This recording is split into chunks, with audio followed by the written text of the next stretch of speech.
Hi, everyone. Today we're going to go over Chapter 13, Power and Politics. Using your power to manage your boss.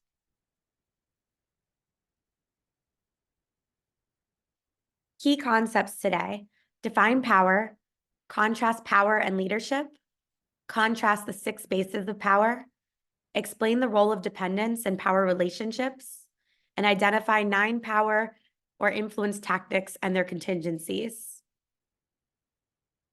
Steve Jobs, the most powerful person in business. Fortune 2007 named him the most powerful person in business, and in 2009, he was quoted CEO of the decade. He transformed no fewer than 5 industries: computers, Hollywood movies, music, retailing, and wireless phones. He draws on all 6 types of power. We're going to discuss these further, but it's legitimate. So as CEO, he has unlimited position of power. Expert, he's able to think or markets and products for needs people didn't even know they had. Reward, he's rich with money, time, and it gets attention from others. Information, he leverages information in each industry that he has transformed. Coercive, he's considered one of the great intimidators, known to berate people to tears, known to fear him. And referent, he still inspires astounding effort and creativity from people. It feels like you are working on the greatest product in the world. This video talks about the importance of living each day like it's your last. It talks about the importance of self-belief, following your gut, and the harnessing personal power to fulfill your power and what you need to do. This is about a 15-minute video. I recommend watching it. I'm going to go ahead and pause it, play it through. It's about 15 minutes. Defining power. Power refers to a capacity that A has to influence the behavior of B, so that B acts in accordance with A's wishes. That's kind of a more complicated way of saying it's when one person has an influence over another person, that person acts in accordance with the other person's wishes. The power may exist but not be used. Probably the most important aspect of power is that it is a function of dependency. Now, this is something I really want to make sure you understand. Power does not require goal compatibility, just dependence. It is a function of dependency. A person can have power over you only if he or she controls something that you desire. Leadership versus power. Power does not require goal compatibility, just dependence, as I mentioned. Power focuses on the downward influence of followers. Leadership requires congruence between goals of the leader and the people being led. Leadership focuses on lateral and upward relationships. And leadership has a focus on style to include people and decisions, or how supportive should the leader be, versus power relationships that focuses on gaining compliance. The 6 bases of power. So this lists 5 here. There's one more. So the Steve Jobs is a great example of this. There's formal power, which is reward, coercive, and legitimate. And there's personal power, which is expert, referent, and then network is the 6th one not shown on this screen right here. Reward power. This is compliance achieved based on the ability to distribute rewards that others view as valuable. Let's watch a video on this.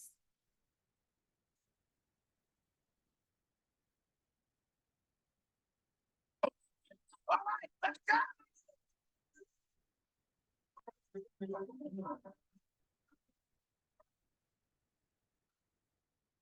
All right, stop. You guys, stop messing around. We got a lot of work to do. Okay, people, pay attention because I do not want to have to fail you. Thought you didn't believe in grades. Of course, I believe in grades. I was testing you and you passed. Good work, Summer. 4.5 gold stars for you. Now listen, you guys, you know what? Normal kids would have been stoked to slack off, but not you guys, because you're not normal. You're special. And because I think you guys have the right attitude, I think it's time we started our new class project. A science project? No, it's called Rock Band. Is this a school project? Yes, and it's a requirement. And it may sound easy, but nothing could be harder. It will test your head and your mind and your brain, too. Will other schools be competing? You could say that. You could say that every school in the state will be competing for the top prize. What's the prize? A win will go on your permanent record. Hello, Harvard, yo. The thing is, we're not supposed to get started until next quarter, but I think we should get a leg up on the competition, don't you? I do. Who else wants to go for the gold? I do. All right. But if anyone finds out what we're doing in here, we'll be disqualified. So let's just keep it on the down low, shall we? Can we tell our parents? No! Just trust me, they don't want to know anything about this. Keep it zipped. All right, you guys, let's kick it into overdrive. What are the rest of us supposed to do?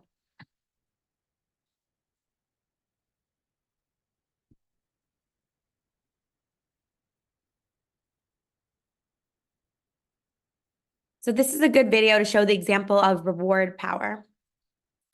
Let's talk about what type of power this is. Last 8 years.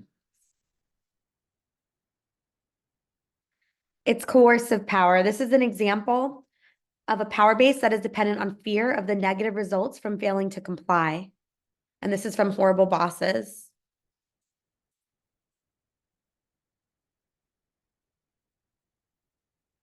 All about the payoff. This is Nick.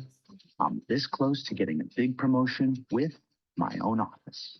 I'll be right there, Mr. Harkin. Then all the endless hours and the sacrifice and the shit eating will have been worth it.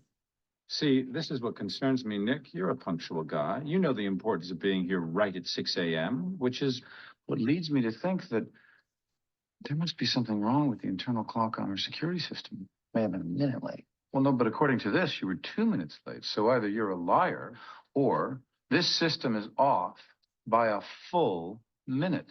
The only hitch? I work for this guy, David Harkin. If that's the case, then I'm going to have to fire Thomas, our longtime security coordinator. May have been 2 minutes late. Oh, well, then you were lying. No, who you calling? Thomas, I got to let him go. No, I was lying. Sorry. You were lying. Yeah, I didn't mean to. It was more of a saying, Might have been a minute late. Literally, truthfully, was 2 minutes late. I know you've been working your tail off for that promotion, but I'm not sure I can even consider making you the senior vice president of sales if I can't trust you. You can trust me. Yeah, now you sound like my wife. You did say 10 o'clock, right? Yeah. Do you know what this is about? Just at staff meeting on the memo. It's funny how he gets all over my ass if I'm a minute late, but then he makes us wait 15. You were 2 minutes late, Nick. Morning. And I didn't think I had to punch a clock with you. You don't. Sorry. That's all right. I'll just attribute this to your drinking problem. Yeah, I don't have. Nick, please, we're in the middle of a meeting. Sorry. Morning, everyone. So I have finally decided who I want to be our new senior vice president of sales. He's right here in this room. It's me. What do you think? I've decided to absorb the responsibilities of the senior VP position into my own. I've realized that if you want to get something done right, you've got to do it yourself. So I'm going to be breaking through the wall of the office that would have been the senior VP's and make one huge, enormous office. However, I will only be taking 85% of the additional salary I'm entitled to, and that is self-sacrifice, people. Meeting adjourned.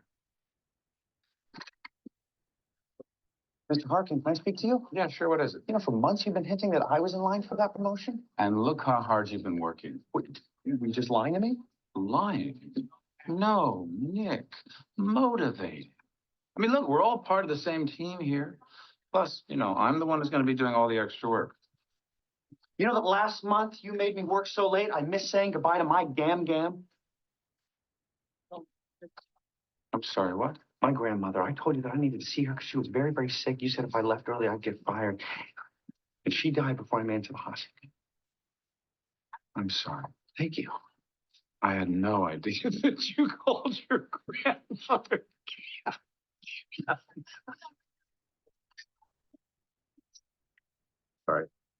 Sorry, you didn't get to say bye-bye to Cam. Really? Really? But I needed you to stay here and work late because you were an invaluable member of this operation. And I need you in the position that you're currently in. I've been in that position for 8 years now. Why would I stay here after being treated like this? Well, because I'd make sure that nobody in the industry would ever hire you again. Bullshit. No, because they're gonna want my letter of recommendation, right? So I'm perfectly willing to write that you are an insubordinate, dishonest drunk. You can't do that. That's not true.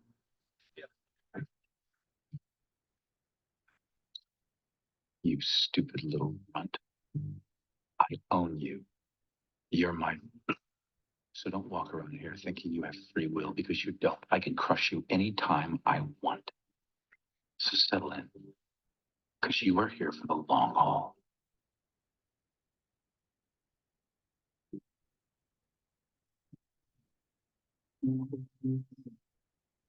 So he has legitimate power, meaning this is a power person receives as a result of his or her position in the formal hierarchy of an organization. So he's the boss. He's a role higher than him. So that's where the legitimate power comes from. But as you can see, he executes coercive power in terms of this power base that's dependent on fear of the negative results from failing to comply.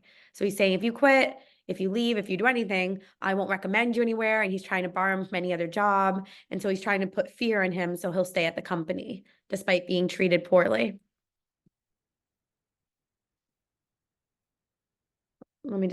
And then for personal power, there's expert power. This is the influence based on special skills or knowledge. And referent power. This is an influence on identification with the person who has desirable resources or personal traits.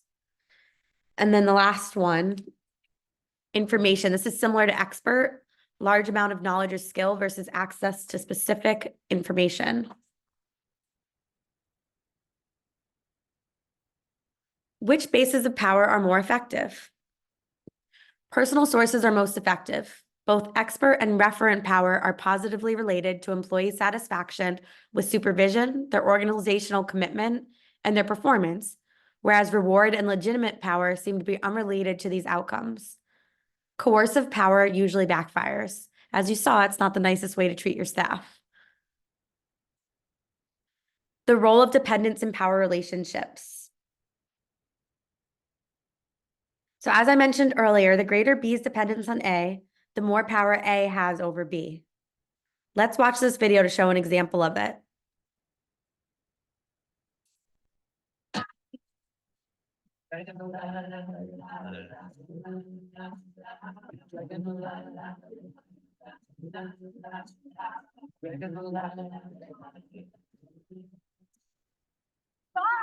Stop!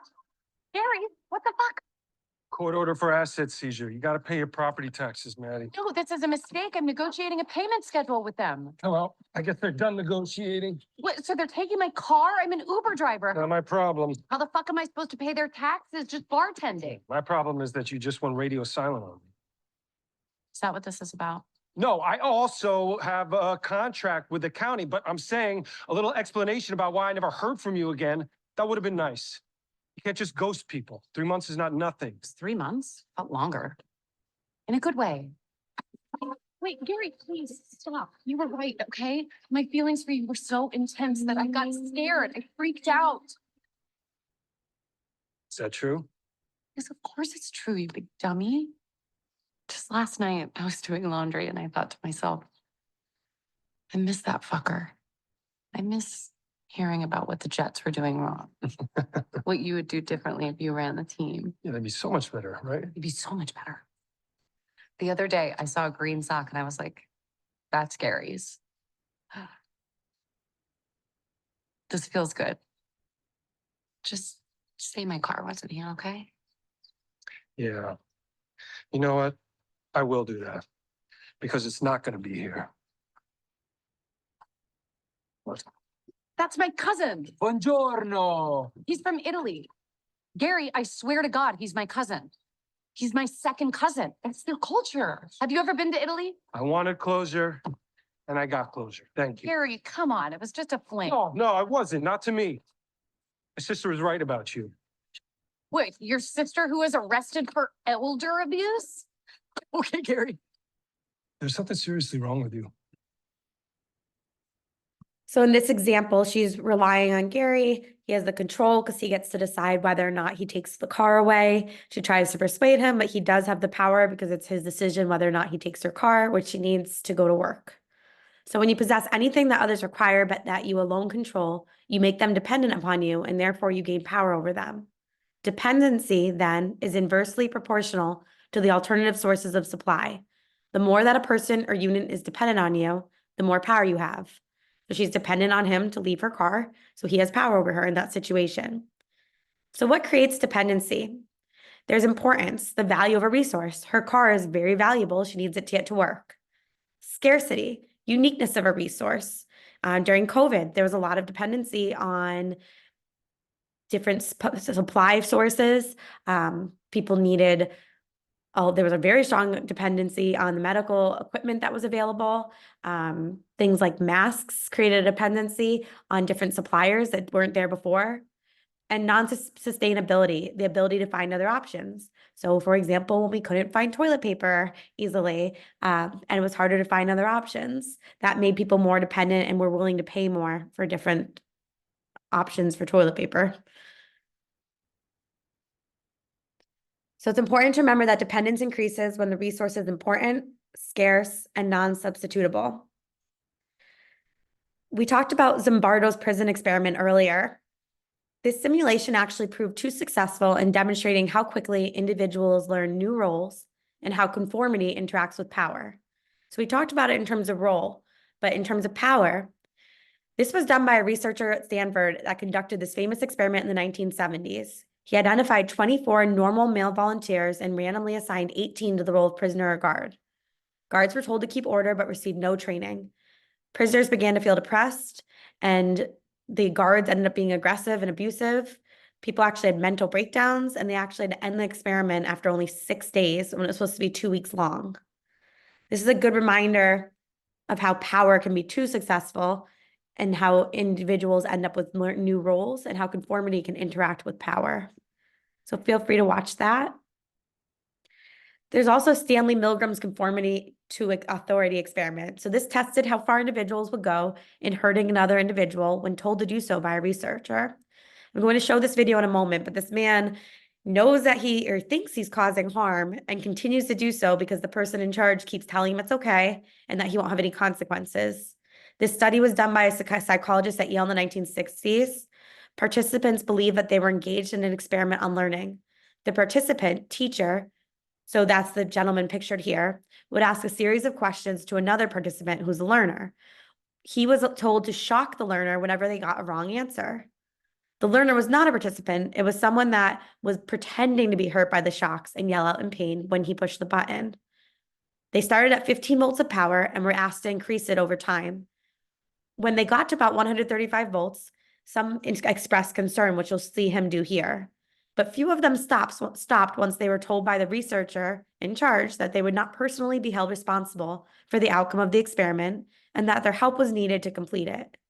In the end, all participants were willing to go up to 300 volts, and a shocking 65% were willing to administer the maximum of 450 volts, even as they heard screams of pain from the learner.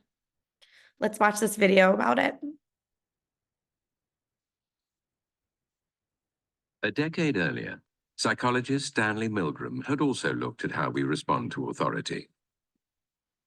In order to understand how people were induced to obey unjust regimes and participate in atrocities such as the Holocaust, he set up an experiment. Volunteers were told they were taking part in scientific research to improve memory. Would you open those and tell me which of you is which, please? Teacher. Teacher. Separated by a screen, the teacher would ask the learner questions in a word game and administer an electric shock when the answer was incorrect. He was told to increase the voltage with each wrong answer. Cloud. Horse. Rock. House. Answer. Wrong. 150 volts. Answer. Horse. Experiment, that's all. Get me out of here. Get me out of here, please. Continue, please. Go right ahead. I refuse to go in. Let me out. The experiment requires you continue, teacher. Please continue. Participants didn't know that the learner was really an actor and the so-called sharks harmless. You're gonna get a shock, 180 volts. I guess you're the pain. Let me out of here. Standing, I'm not gonna kill that man there. I mean, who's gonna take the responsibility if anything happens to that gentleman? I'm responsible for anything that happens here. Continue, please. All right, next one, slow. Walk, dance, truck, music. And- 2/3 of volunteers were prepared to administer a potentially fatal electric shock when encouraged to do so by what they perceived as a legitimate authority figure. In this case, a man in a white coat. 375 volts. I think something's happened to that fellow in there. I don't get no answer. He was hollering on less voltage. Can't you check in and see if he's all right, please? Milgram's findings horrified America. They showed that decent American citizens were as capable of committing acts against their conscience as the Germans had been under the Nazis.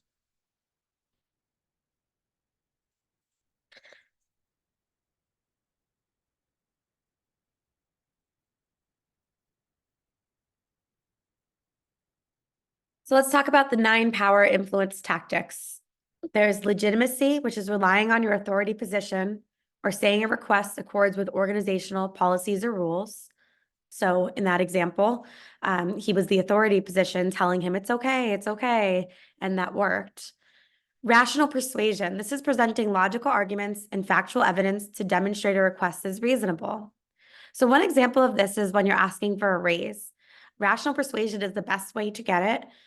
Presenting logical arguments are things like looking at local businesses with similar jobs and finding out what they're paying, and maybe asking for more money based on the fact that they're paying more, or if your sales are high or you consistently go over certain goals. That's a way to rationally persuade yourself to get a raise. Inspirational appeals. This is developing emotional commitment by appealing to a target's values, needs, hopes, and aspirations. Consultation. This is increasing the target's support by involving him or her in deciding how you will accomplish your plan. Exchange. This is rewarding the target with benefits or favors in exchange for following a request. Personal appeals. This is asking for compliance based on friendship or loyalty.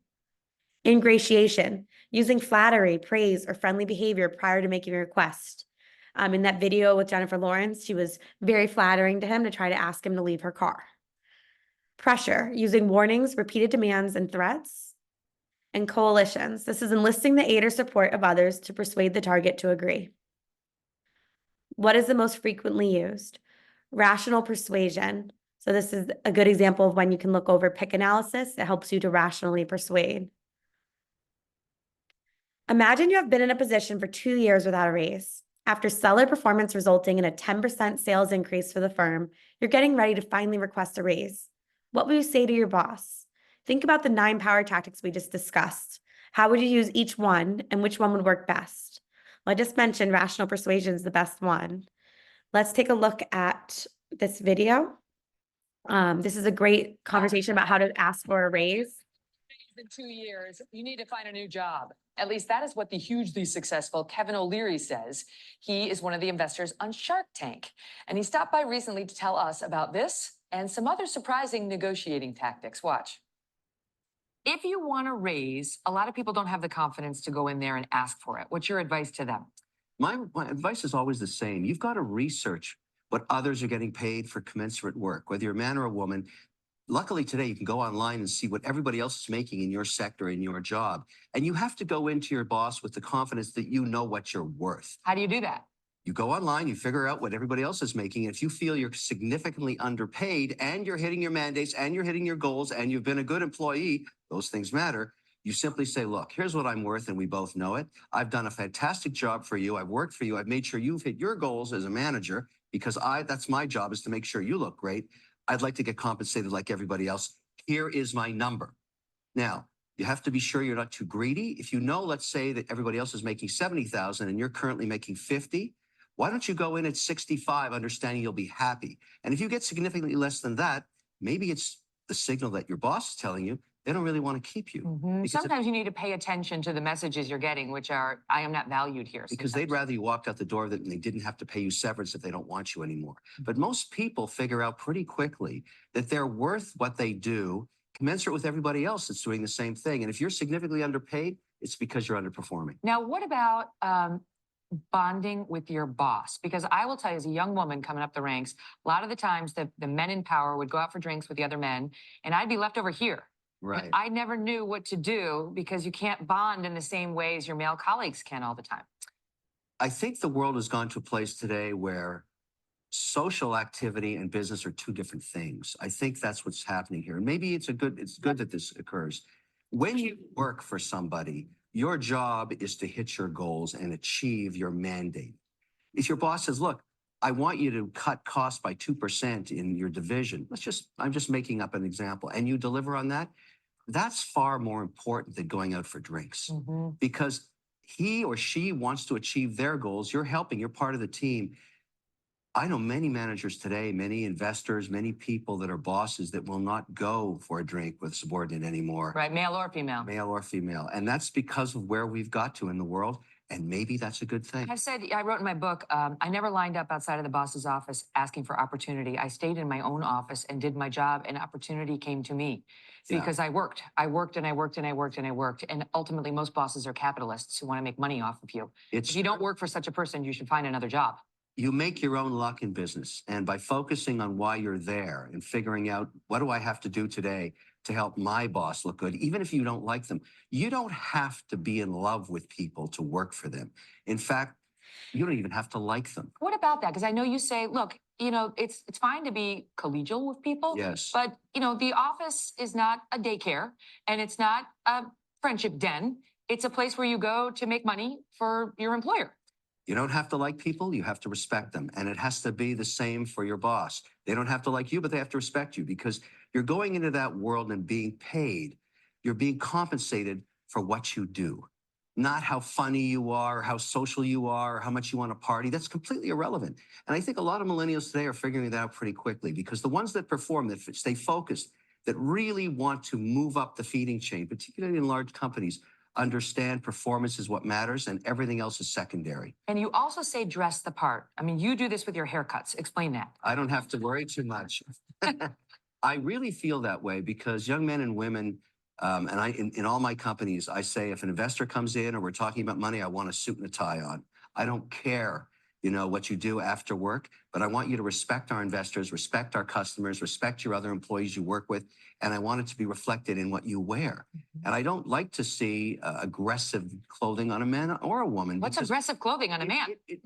Listen, I've seen some pretty crazy stuff. Really? Yeah, because, people want to have their own fashion flair.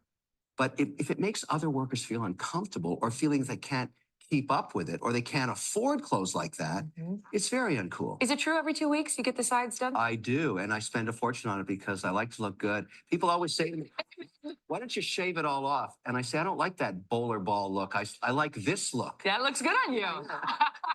Kevin, thank you for your candor. Thank you very much. Great to see you. Don't forget, you can catch Shark Tank Tuesdays and Wednesdays at 8 and 9 p.m.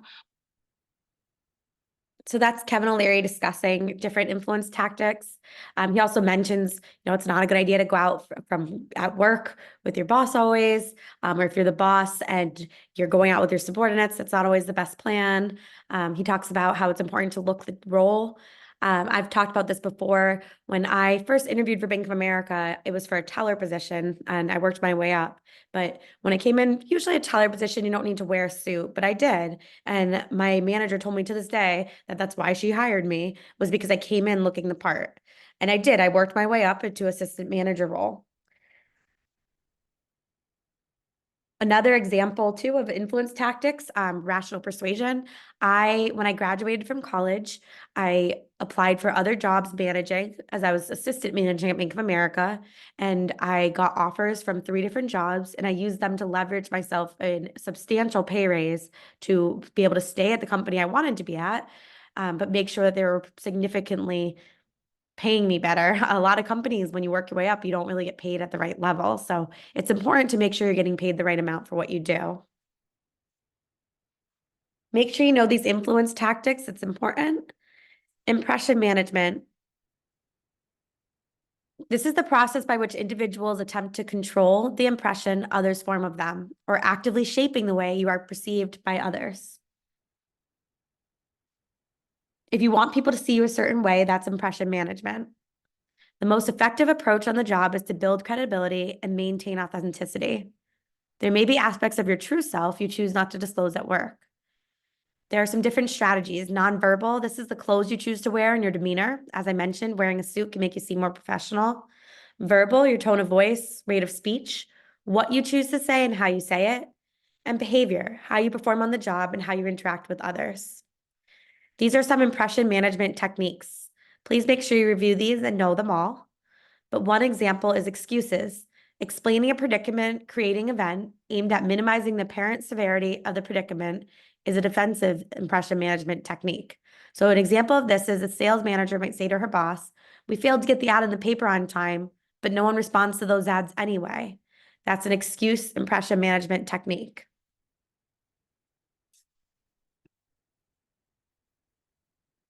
Direction of influence. The type of influence tactic used tends to vary based on your target. So for example, you're asking for a raise, that's towards your boss, you might use rational persuasion. Whereas if you're going with your peer, you might use a different one. Upward, this is the ability to influence your boss and others in positions higher than yours. You can't know everything. Downward, this is the ability to influence employees lower than you, best achieved through an inspiring vision. And peers, you need to be willing to influence each other without being destructively competitive. Organizational politics, political behavior. These are activities that are not required as part of a person's formal role in the organization, but that influence or attempt to influence the distribution of advantages within the organization. So it's informal, unofficial, and sometimes behind the scenes efforts to sell ideas, influence an organization, increase power, or achieve other targeted objectives. Political behavior are activities that are not required as part of a person's formal role. I just went over this. Skill in handling conflicting agendas and shifting power bases, maintaining relationships while achieving results. It's not inherently bad. So organizational politics are not always bad, but they have a bad reputation. A part of organizational life, it is a part of organizational life because organizations are made up of different interests that need to be aligned. 93% of managers surveyed reported that workplace politics exist in their organization. 70% felt that in order to be successful, a person has to engage in these politics. Researchers have found that if employees think their organization is overly driven by politics, the employees are less committed to the organization. It's important to know the zero-sum approach. This is an approach to reward allocation that treats the rewards like a pie.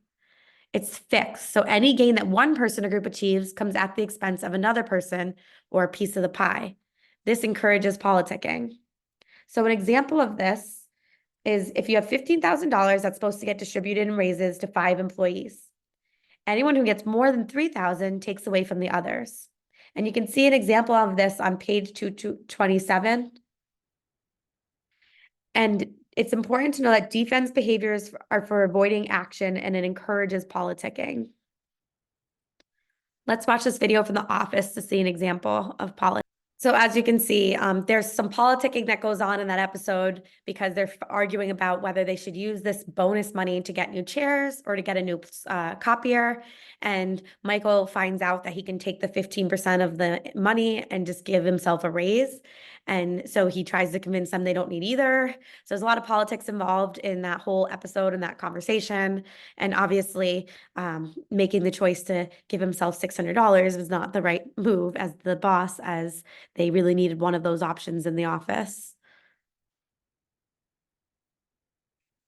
So these are some defensive behaviors: avoiding action over conforming, strictly interpreting your responsibility by saying things like, "The rules clearly state," or "This is the way we've always done it."